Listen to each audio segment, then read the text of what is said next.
Hola, mi nombre es Gabriel Gargurevich Pasos, soy periodista, pero también a veces escribo poesía y a veces también hago música, sobre todo cuando me invita mi hijo mayor, Paulo, que es un gran músico, Pau de Kit, eh, y cuando me sacan del baúl de los recuerdos para cantar en alguna banda, en algún proyecto, o en la misma banda que yo tuve, que fue el Gueto en los años 90, ¿no?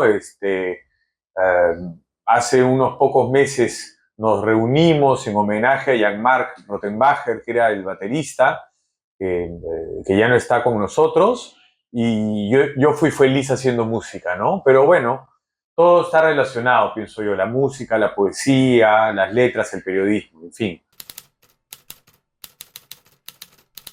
El Gueto nació en el colegio. Yo estudié el colegio Pestalozzi y hicimos música casi de manera natural, ¿no? Yo tocaba la guitarra, Jan-Marc Rottenbacher tocaba la batería y empezamos tocando canciones del general, ¿no? A mí me gustaba mucho el ragamuffin, ¿no? El reggae y a Jan-Marc también, ¿no? Y empezamos haciendo algunos ensayos en el aula, en el teatro, digamos, del colegio, y de ahí se unió Gonzalo y se unió Bruno y formamos una primera banda que se llamó Kama Sutra, donde, donde hacíamos ska, ¿no? Hacíamos reggae, también tocábamos covers, ¿no? Pero sí, era como un proto-gueto, ¿no? O sea, teníamos todos un poco digamos, esos gustos por la música latina, por la música festiva, de alguna manera, ¿no? Y ahí empezó todo, con esa banda Kama Sutra, ¿no? Eh, y luego ya decidimos que teníamos que reformular todo, ¿no? Y esto fue idea de Jean-Marc, hay que decirlo, como decía, ya no está con nosotros. Jean-Marc, un gran músico y un gran talento. Entonces él decidió, o él propuso, mejor dicho, reformular todo, ¿no? Desechar todas las canciones que habíamos hecho de Kama Sutra y empezar nuevamente, ¿no?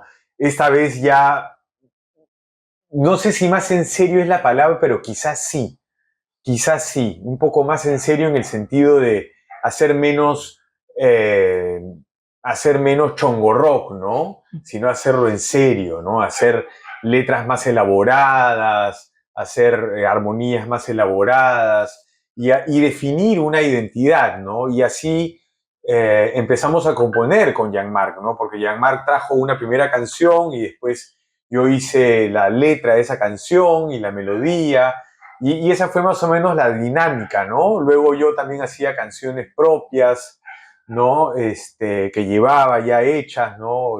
Digamos, en la guitarra y todos las arreglábamos, ¿no? Pero así empezó, ¿no? Como un grupo de colegio, como un grupo de garaje, después ensayamos en el garaje de mi casa y empezamos a tocar y rápidamente tuvimos reconocimiento, ¿no? O sea, estuvimos un año encerrados ensayando y nos lanzamos a tocar y nos fue muy bien.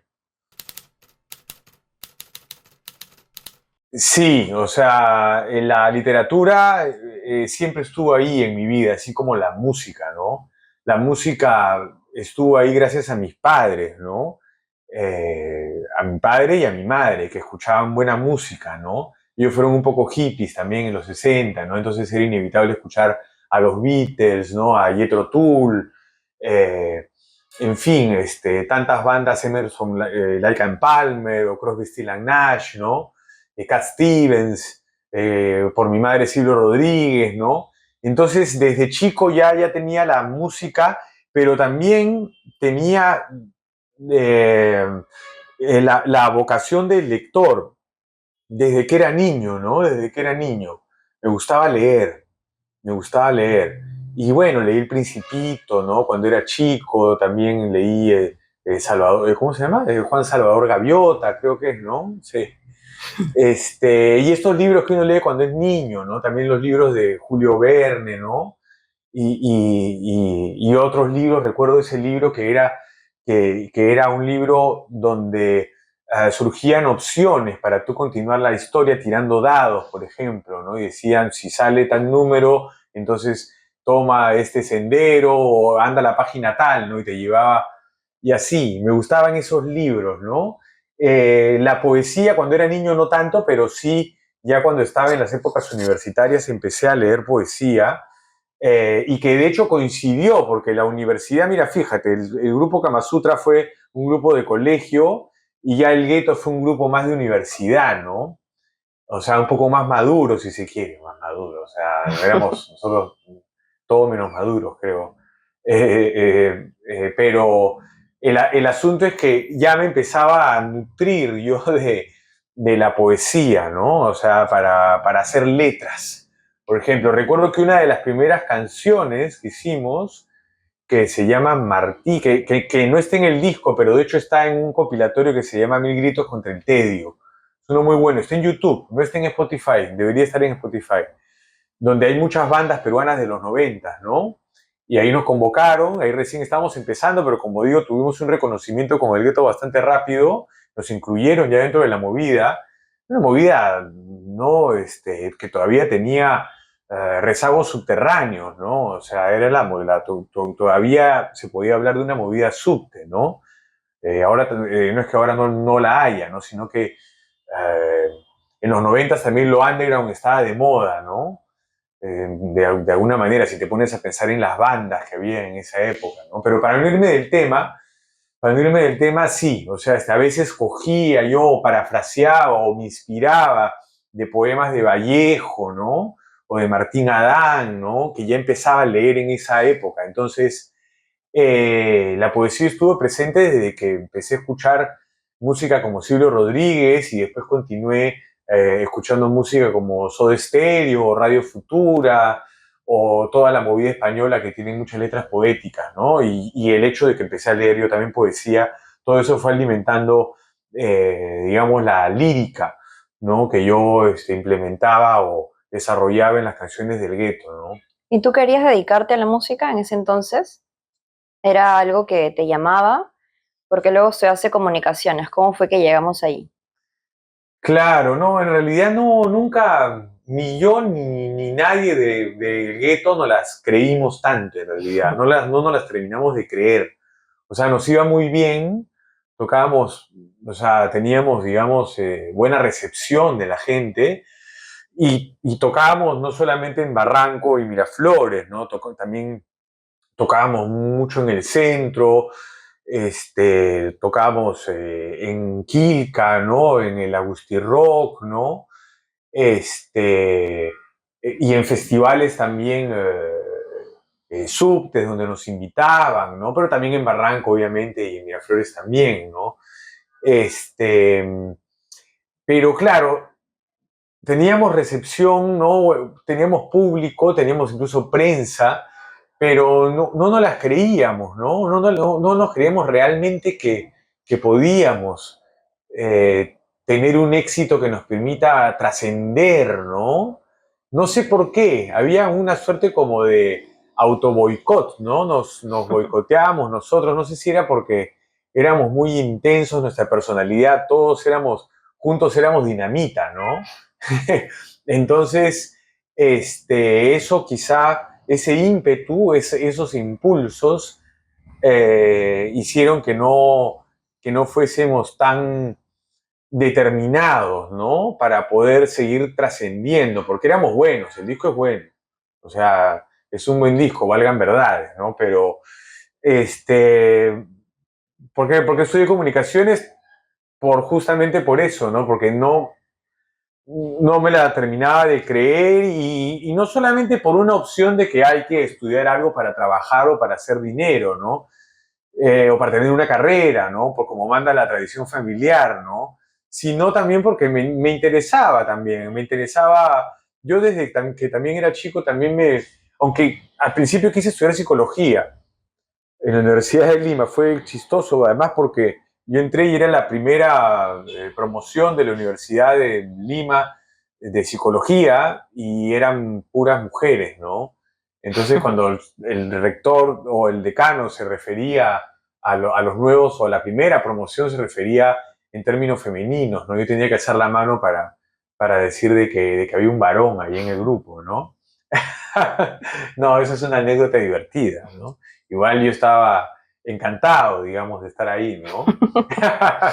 pero, pero al final mi vocación me llevó a las comunicaciones, ¿no? Porque finalmente a Claro, mí me gustaba leer, me gustaba escribir, y si hay algo en que en lo que me proyectaba o podía visualizarme en un futuro, era haciendo periodismo, ¿no? Escribiendo historias, ¿no? Entonces surgió de una manera natural. Claro, me gustaban las humanidades, por eso es que entré a psicología en un inicio, porque me gustaba, digamos, el comportamiento de la mente humana, el intelecto, digamos, ¿no?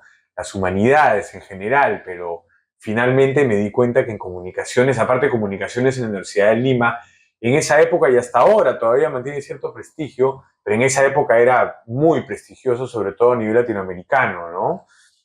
O sea, estaba la de Sao Paulo, Argentina, y después estaba la Facultad de Comunicaciones de la Universidad de Lima, ¿no? O sea, era bien ranqueada, muy buenos profesores y me sentí muy a gusto ahí, la verdad, estudiando y no me equivoqué, ¿no? Porque yo me siento periodista de pura cepa, ¿no?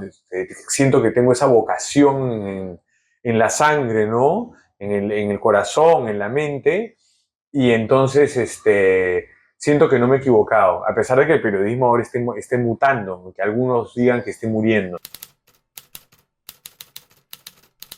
Sí, es un arte. Yo me siento periodista más que todo, sí, ¿no? O sea, me da pudor decir además soy escritor, ¿no? O sea, soy escritor, soy poeta, ¿no?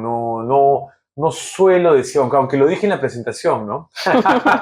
Aunque a veces hago poesía, dije, ¿no? De una manera, cauta, ¿no? Porque sí, pues no, o sea, ser escritor y ser poeta es una gran cosa, no es tan sencillo, ¿no? O sea, no es que me desmerezca, ¿no? Ni que tenga baja autoestima, ¿no? Ni que nada de eso, no, no pero hay es, cierta mística con ese título, ¿no? O sea, llamarse soy artista, soy poeta, soy científico, siempre ese tipo de cosas se ven como tan alejadas cuando a veces son cosas que también son cotidianas y partes del día a día de una persona que se dedica a crear, tal vez. sí, tú lo has dicho, tú lo has dicho, tú lo has dicho, mira, sí. No lo había pensado así, pero es muy acertado lo que has dicho. Claro, es parte de tu cotidianidad, ¿no? O sea, yo estoy, eh, digamos, cocinando, moviéndome en mi casa, escribiendo, trabajando, entrevistando, haciendo cosas del hogar, en fin, atendiendo a mis hijos, cocinándoles, saliendo a hacer compras y mi cabeza eventualmente está maquinando en algún tipo de sentimiento que estoy rumiando por dentro, un sentimiento que me puede generar o malestar o un bienestar extremo, y estoy rumiando eso, rumiando, y se me ocurren algunos conceptos, ideas, ¿no? Metáforas de purgar eso de ahí, ¿no? Pero de una manera distinta, ¿no? La poesía te da ese beneficio, ¿no? De utilizar un lenguaje marginal, ¿no? Entonces, y de crear, como dices tú, ¿no? Entonces, estoy creando en la cabeza de una manera cotidiana, luego me siento y tengo esta es mi libreta de trabajo y esta es mi libreta para escribir poesía o pensamientos, ¿no? Entonces ahí me mando a hacer muchas libretas así en blanco, porque me acomodan más. Mm. Y en la libreta de poesía estoy anotando los pensamientos y los versos o una idea de un poema que me sale de un tirón, ¿no? Y lo tengo ahí, después lo paso a la computadora y lo empiezo a esculpir, ¿no? Durante una semana entera. Y así, como dices, esto es parte de la cotidianidad, ¿no? Entonces yo estoy trabajando y van saliendo estas cosas y luego también estoy trabajando en la computadora y de pronto quiero hacer un break, dejo lo que estoy trabajando en términos periodísticos y me meto un poco en el poema que surgió y lo comienzo a esculpir y lo dejo respirar y después regreso a él y como dices, es parte de la cotidianidad. Entonces, claro, ¿no? Sí, por eso es que, mira, sí, se me has hecho pensar, quizá por eso es que cuesta decir soy poeta, ¿no? O sea, no sé, simplemente estas cosas surgen, ¿no? Y quizás puede sonar un poco pretencioso, ¿no? Porque la poesía también es un arte, no sé, yo lo vinculo mucho con la Es espiritualidad, como ¿no? muy íntimo, ¿no? Sí, Es sí, como muy claro. íntimo.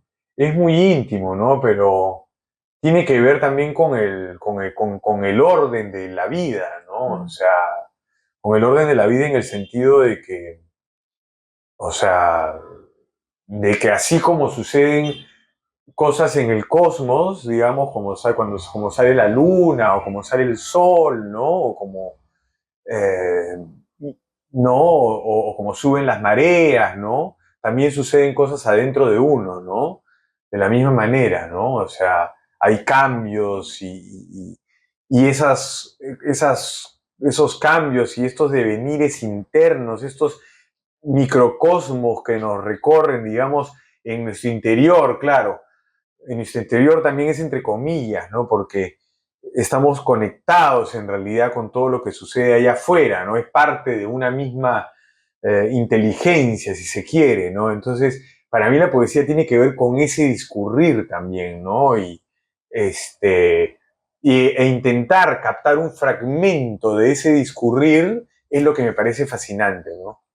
Y mencionabas en una entrevista que también todo este mundo no interno y la conexión con el todo, digamos, claro, es íntimo, pero por otro lado no debe perder lo comercial, ¿no? ¿Cómo puede haber un match entre eso, ¿no? Entre continuar con algo vomitivo, con algo íntimo, con algo visceral y que al mismo tiempo podamos generar una visión comercial de algo así?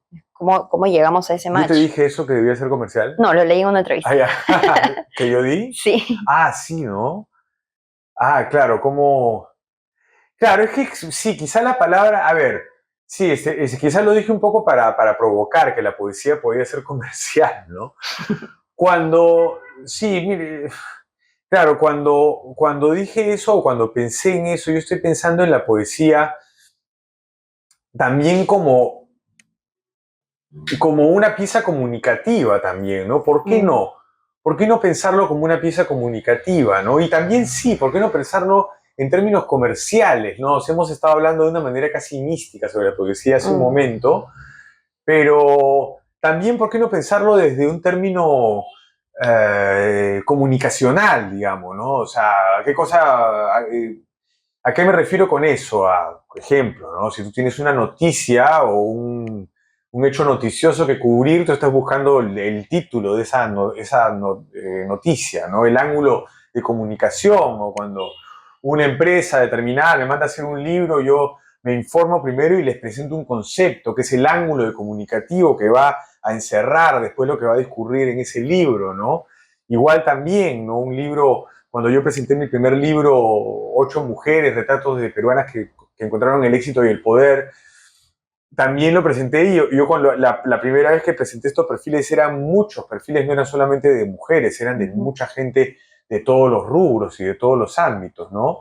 Y cuando recién surgió todo este embrollo, esta entrevista polémica que le hice a Nadine Heredia en el 2014, ahí recién yo le dije a mi editora, ya tengo el foco, ¿no? Es cerrar un foco, es el ángulo, ¿no? Entonces con la poesía también se da así, y no lo digo yo, ¿no? O sea, eso es así, o sea, eh, digamos, cuando tú lees, o debería ser así, un libro de poesía tiene que tener un concepto. O sea, tú tienes que tener una idea, tú tienes que discurrir en torno a un tema, ¿no?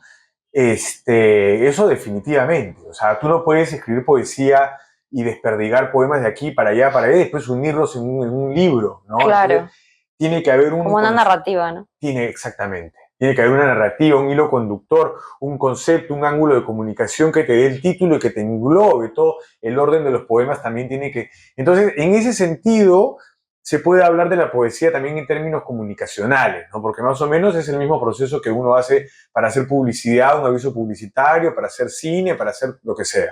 tener un concepto, una idea, ¿no? Entonces, hilvanar y armar tu película ahí, ¿no? En el sentido comercial tampoco no le tengo miedo a eso. Ojalá la poesía sea más comercial, ¿no? Es muy marginal, ¿no? Es marginal la poesía, ¿no? Pero ojalá, ojalá se vuelva un poco más masiva, ¿no? O sea, ¿y por qué no? Eso no quiere decir escribir específicamente, no sé, pensando en el público, ¿no?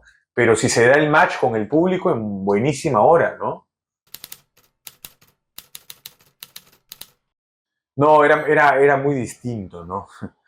O sea, yo empecé trabajando en diarios, ¿no? En La República, en Expreso, y sí, o sea, se podía fumar un cigarrillo ahí en el pasillo, ¿no? Y unos meses antes que yo entre a La República se podía fumar dentro de la redacción.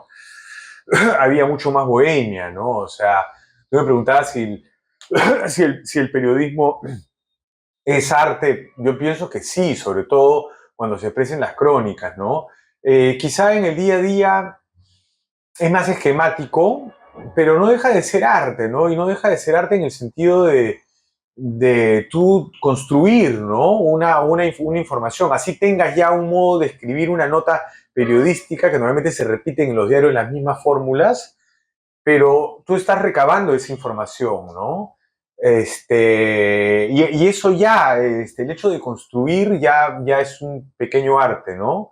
Pero si tú haces una crónica a la manera de los cronistas del nuevo periodismo, por ejemplo, norteamericano, ya estamos hablando de un arte mayor, ¿no? O sea, es totalmente es literatura, ¿no? A mí me encantan los libros de no ficción también, ¿no? Claro. Ni qué decirlo del periodismo, del nuevo periodismo de los 60, ¿no? O sea, Norman Mailer, Gay Talese, ¿no? Truman Capote, pero también los que hacen no ficción ahora, como Emmanuel Carrer, ¿no? El francés, ¿no? Entonces, sí, es arte, la no ficción es arte, puede ser llevada a arte, ¿no? Pero cambió, sí, cambió sobre todo por una tendencia que ya se venir desde antes de la pandemia. O sea, esta tendencia a la digitalización, ya antes de la pandemia ya habían cerrado el gráfico, la revista El Gráfico en Buenos Aires, en Argentina, ¿no?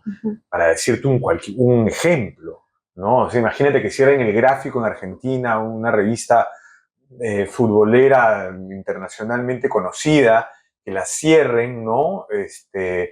Por la crisis del papel que antes de la pandemia, ¿no? Yo también colaboraba más seguido antes en el suplemento cultural del diario El País de Uruguay, y era un suplemento que era muy prestigioso, es muy prestigioso todavía, pero salía aparte, era un suplemento que salía todos los viernes. Después salió en la web, nada más, antes de la pandemia también, ¿no? Y nuevamente ha vuelto al papel, pero dentro ya del diario, como unas cuantas paginitas dentro, ¿no? Entonces, lo cual, y porque el diario se ha reducido, porque todo se ha reducido, tú ves el comercio ahora, es así, de lo que era antes, que eran muchas piezas, ¿no? Ya no se compra mucho periódico, las revistas luchan para sobrevivir, ¿no? Los periódicos también, los diarios también. ¿Tú crees que eventualmente van a desaparecer lo escrito en papel, en diarios, en medios?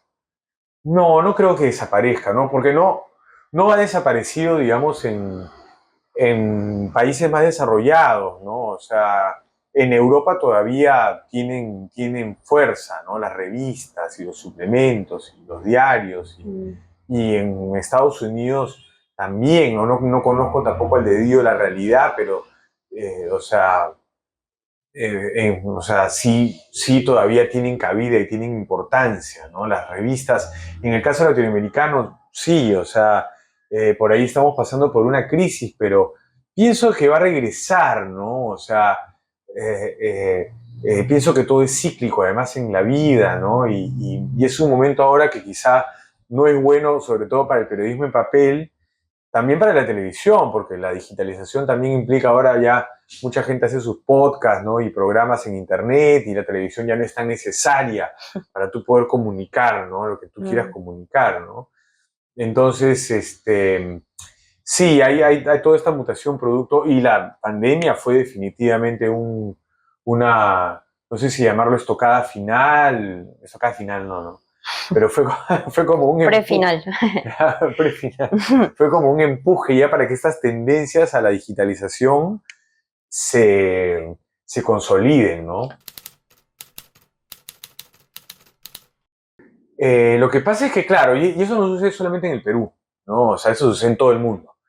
O sea, en todo el mundo hay, digamos, grupos de poder que tienen medios de comunicación, ¿no? Es así, no, no es ni malo ni bueno, es así, sucede, ¿no?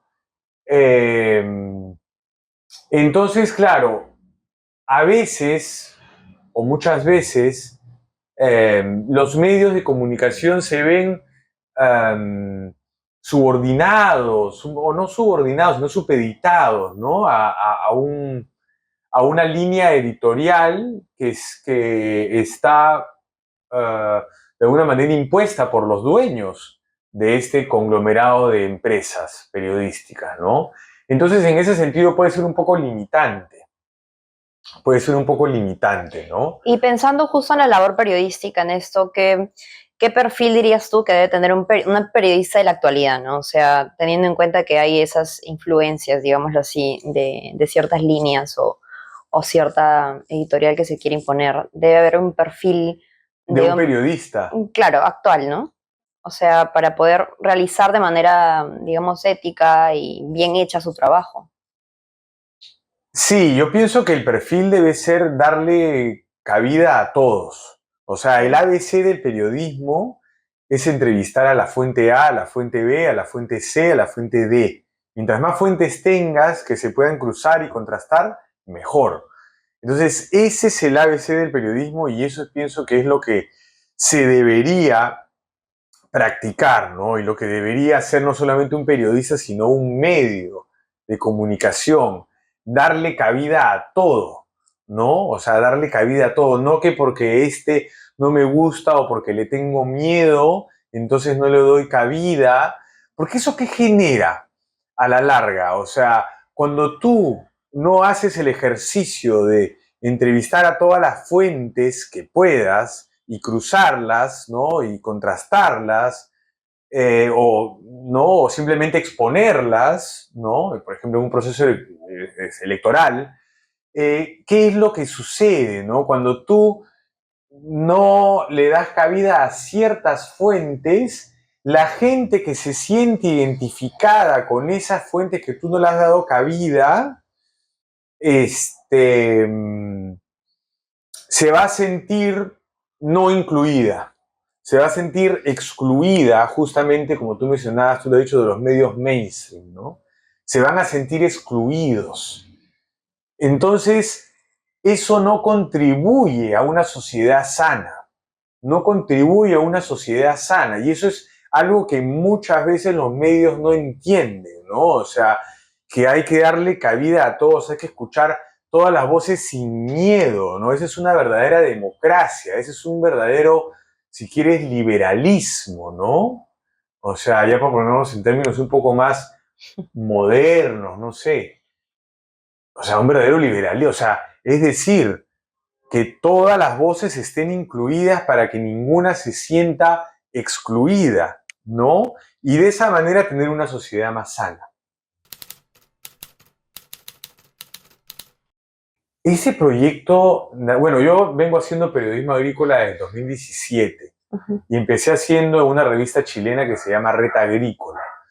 Y claro, yo entré ahí, era como entrar a trabajar a Marte, ¿no? No, no, ¿No sabías mucho? no, es que es un tema, sobre todo esta revista Reta Agrícola es una revista muy técnica. Ah, ok. Entonces es entre la ciencia, la economía, los trabajos de campo, ¿no? Las plagas, las enfermedades, la fertilización, las aplicaciones, todo, ¿no? Las cuestiones climatológicas. Es un mundo vastísimo del que fue aprendiendo, ¿no? De que fue aprendiendo y me fui apasionando porque me di cuenta de que tanto, sobre todo, descubrí, yo no tenía idea, ¿no? Descubrí que Nica y que Piura son los dos polos agrícolas importantes, donde éramos campeones mundiales en muchos cultivos, es decir, los mayores exportadores, que había un crecimiento increíble del boom, que habían empresas que hacían las cosas bien, otras no tanto,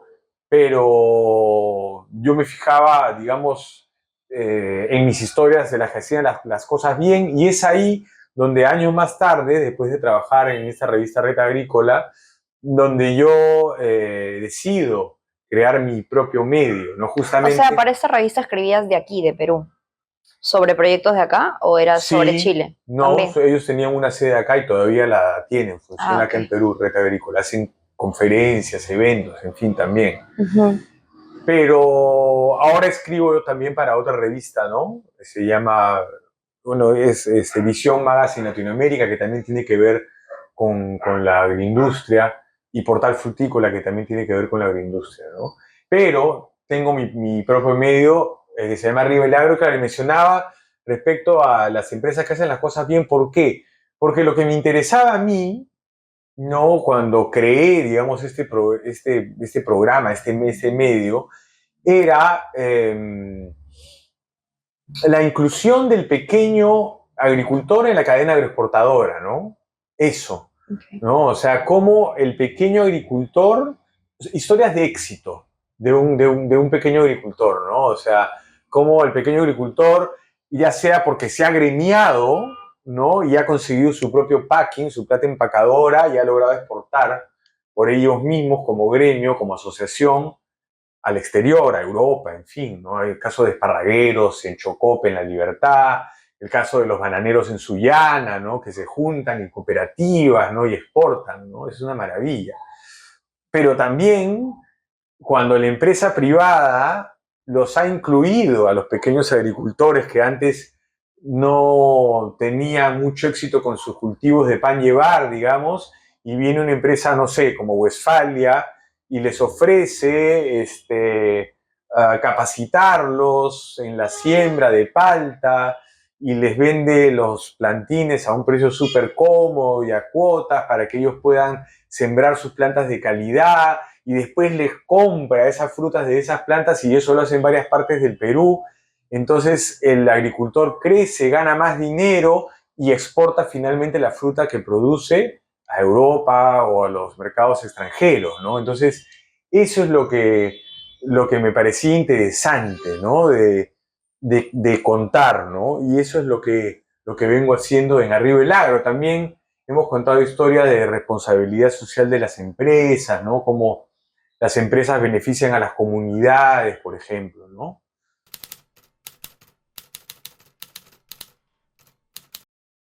Sí, bueno, yo pienso que hay que hacernos cargo de nuestra mente, ¿no? O sea, nuestra mente, como dicen los budistas, es un mono loco, ¿no? Y a veces es es un cuchillo afilado, ¿no? Y uno tiene que saber qué hacer con un cuchillo afilado, ¿no? Porque te puedes cortar. Y de hecho nos cortamos, los seres humanos tendemos a siempre hacernos daño, ¿no? Con nuestra mente, es una tendencia autodestructiva, ¿no? En general. Yo pienso que todos los seres humanos somos de una manera parecidos, sino que estamos diferentemente ecualizados. Entonces, si los seres humanos estamos todo el tiempo metiéndonos cabe y jugando y haciendo que la mente juegue en contra nuestra, o sea, me parece insensato, por decirlo menos, no adiestrar a la mente, ¿no? Y a nuestras emociones y a nuestras energías, porque todo está conectado, ¿no? Las emociones, las energías, los pensamientos, ¿no? Entonces hay que, de alguna manera, aunque nos cueste, es como ir al gimnasio, ¿no? Yo practico la meditación, ¿no? Desde el 2013, no digo, o sea, que sea una varita mágica, pero ayuda mucho. Eh, y sí, efectivamente también corro olas, ¿no? Yo corría cuando era chico, pero cuando me volví rockero, todo se fue al garete y me volví rockero. Y dejé, y dejé el mar, pero ahora regresé, bueno, ahora no, ya hace 15 años que he regresado al mar porque ya soñaba con correr olas, y ahora ya no lo puedo dejar. O sea, yo trabajo mucho durante la semana, pero los fines de semana me voy al mar, ¿no? Para mí es fundamental, o sea, es increíble todos los beneficios que da el mar, también lo tenemos cerca, ¿no? Los beneficios mentales, espirituales, emocionales, te mineraliza el mar, del mar viene la vida, ¿no? Entonces cuando uno sabe, ¿no? Tú sabes, seguramente cuando vas al mar y te metes, te bañas en el mar, no sé si te gusta mucho la playa, ¿te gusta? Sí, claro. Ah, ya. Claro, entonces sientes, ¿sí o no? Una relajación, ¿no? Y eso Es es sanador. sanador, pues, y si a eso tú le añades el ejercicio, y si a eso tú le añades la alegría de correr olas, ya es como lo máximo, ¿no? O sea, yo me la paso los sábados después de correr olas, me la paso casi levitando y comiendo todo el día, ¿no? Y sí, ¿no? O sea, esas son las principales cosas, ¿no? Y bueno, sí, definitivamente he tenido experiencias con plantas amazónicas también, ¿no? Y que me han hecho mucho bien y que ahora están muy de tendencia, ¿no? Muy de tendencia por la psiquiatría moderna, en fin, ¿no? Y hacen bien, no es para todos, igual las plantas amazónicas, no es para todos los casos, pero bueno, había unos psiquiatras, bueno, había un psiquiatra acá, Eduardo Gastelumendi, que también trabajaba con sus pacientes, a veces recomendaba plantas amazónicas, así que no está tan digamos, alejado de las prácticas, no es tan raro, ¿no? Claro, o sea, justo ahora que se habla de una crisis de la salud mental y después de la pandemia, creo que es un tema que está más presente, porque antes no estaba tanto.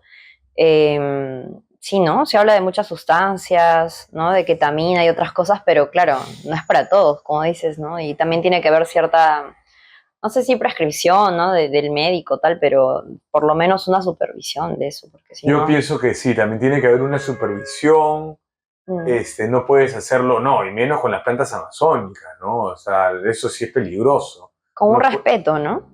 con respeto y con la gente adecuada, ¿no? O sea, ahora hay tanto charlatán, o sea, entonces tienes que ir con alguien que verdaderamente sea un doctor, ¿no? Ya sea un doctor de la Amazonía, donde ven la salud como un asunto integral, no nada es solamente físico, nada es solamente mental, todo está conectado, ¿no? Así como estamos conectados con todo el universo, ¿no? Igual todo es absolutamente, nuestro cuerpo está conectado, ¿no? Con nuestra mente, con todo. Entonces, la curación es integral, ¿no?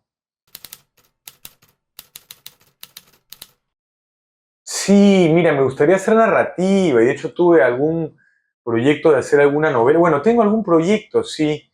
Tengo un proyecto de escribir un libro justamente sobre un curandero, pero es un proyecto todavía, lo voy a hacer, pero lo voy a hacer con calma. Como novela. Sí, como un libro de no ficción, ¿no? Casi o periodístico, ¿no? O sea, directamente, ¿no? Recabar información, testimonio y escribir una crónica, ¿no? Eh, sí, pero sí, escribir narrativa. También tengo un proyecto de novela de hace tiempo, lo empecé a escribir, pero lo he dejado. La novela es otro ritmo, ¿no? Necesitas constancia, constancia. No es como la poesía que mencionaba hace un rato que surge y tú puedes escribir un papelito y después ir esculpiendo. Una novela es como disciplina, disciplina. Y un cuento, bueno, son palabras mayores, Justo ¿no? eso te iba a preguntar, ¿no? Hace un ratito, cómo a veces, bueno, la creación es todo, ¿no? Pero hay ciertas cosas que requieren de mucha disciplina también, ¿no? Porque se Sí, tiene esa idea de que el novelista o el escritor también como que solo se sienta y redacta su novela en 2 días y ya está, ¿no? Obra de arte, pero en realidad también requiere de muchísima disciplina, edición, reescritura, ¿no? totalmente, totalmente. Tú lo has dicho, sí, mucha reescritura, tiempo, ¿no? Sí, ganas, ¿no? Pasión, pasión. Pasión, ¿no? Que realmente sí. Yo ahora he estado más apasionado por la poesía, ¿no? En los últimos tiempos, ¿no? Pero no sé lo que venga primero, no sé si venga algo de poesía, porque yo sigo escribiendo poesía. Como te decía, es algo cotidiano, no es algo que surge y no lo puedo evitar, ¿no? O sea, es casi como una purga, ¿no? Pero en el caso de la narrativa, es como que tú ¿no? Tienes una idea y es mucho más trabajoso, es mucho más trabajoso.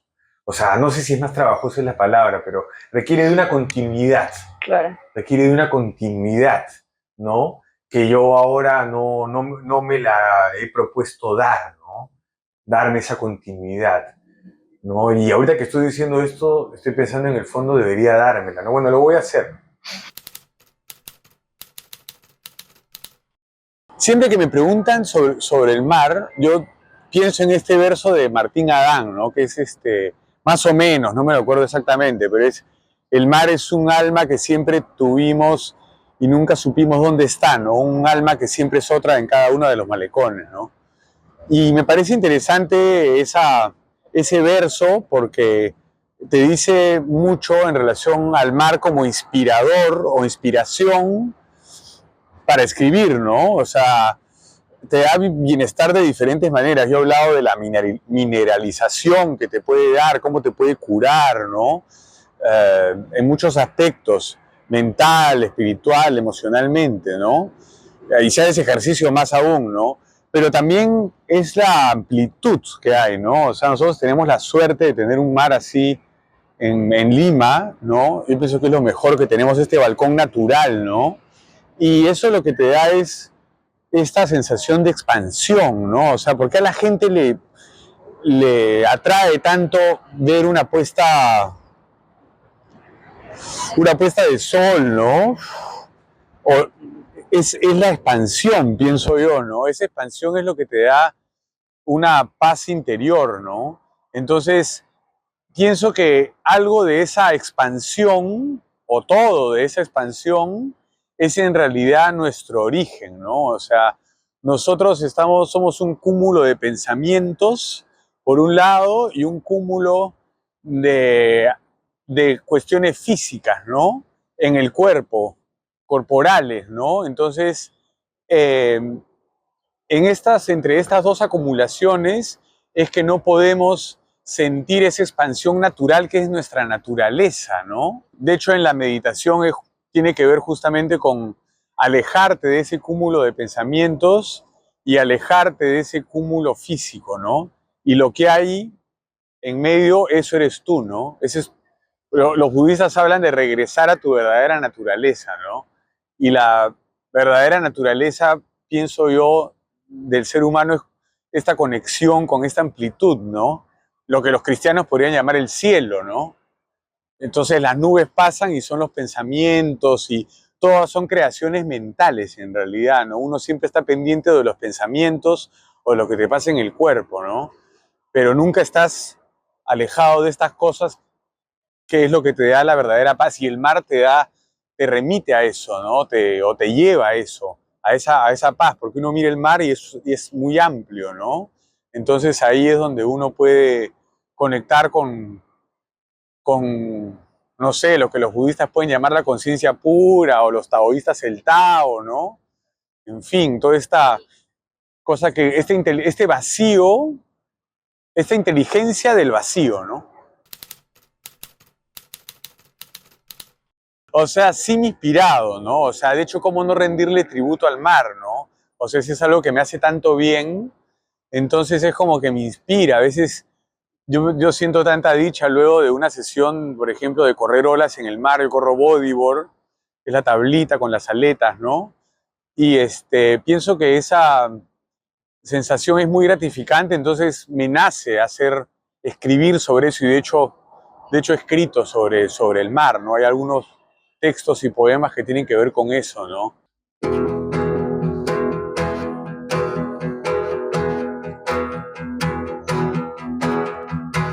Donde el océano empieza a hacerse blanco, hay una isla.